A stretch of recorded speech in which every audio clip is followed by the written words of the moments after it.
This is my 2000 Chevrolet S10 with the ZR2 package, and that's the transfer case. The transfer case was completely full of transmission fluid due to a leak going into like the intermediate belt housing or like adapter plate, and then just filling up that thing because it had a bad seal. I'll show you that in a minute when we get this thing washed up, and kind of dive deeper into what I did to replace the seal and try to avoid the future problem with it. Basically filling up fluid to the point where there's vacuum thing here, fills up with fluid, then puts fluid in your vacuum lines and then prevents your HVAC system from working.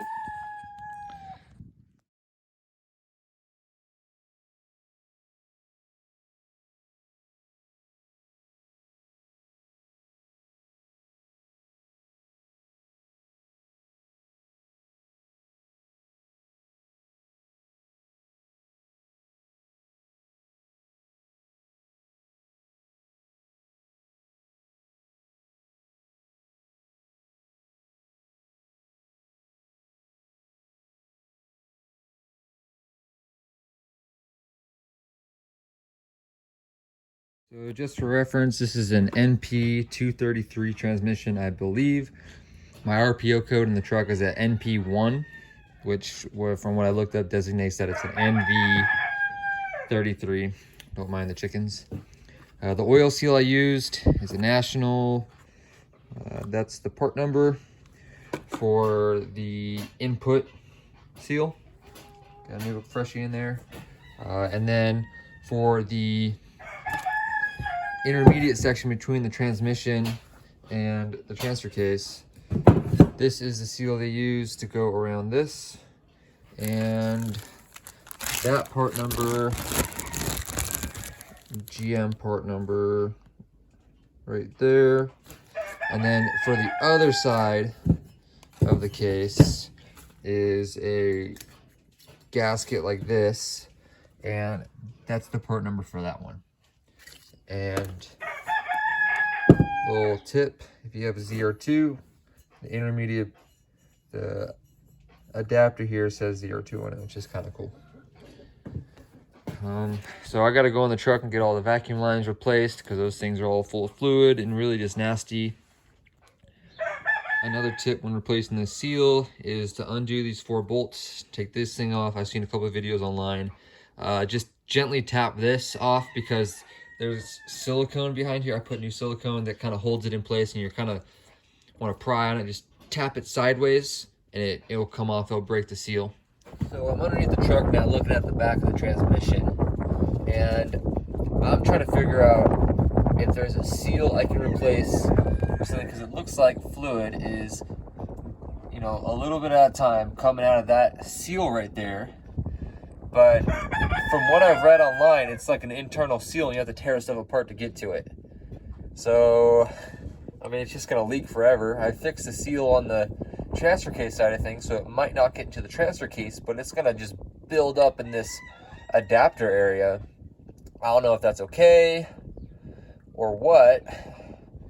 Part of me came up with the stupid idea is just to drill a little hole, or maybe like a drain plug in that adapter area to let the fluid out. I'm not sure. We'll see what happens when I throw it back in there.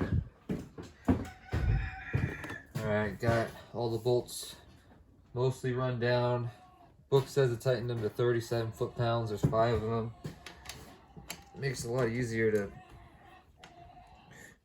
do this when it's not on the truck, because not that these bolts are impossible to get to, but they're definitely a lot easier. Over here, I'm gonna mark them so I know I tighten them.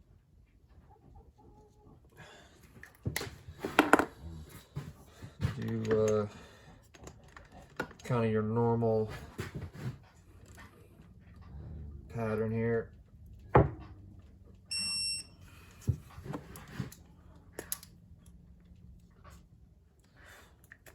Normal crisscross pattern.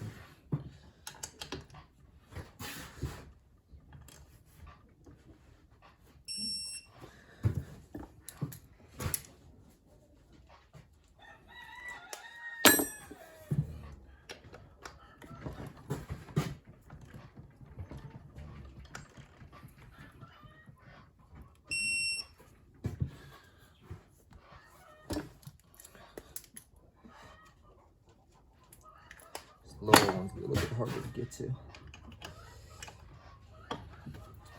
Maybe if I hoist this thing up a bit more.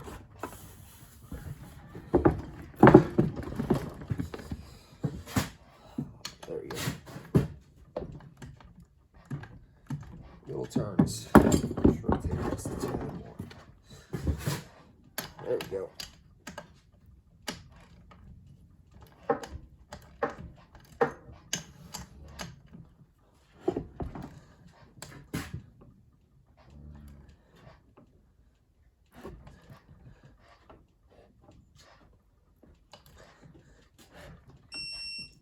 Boom. All 5 are tight.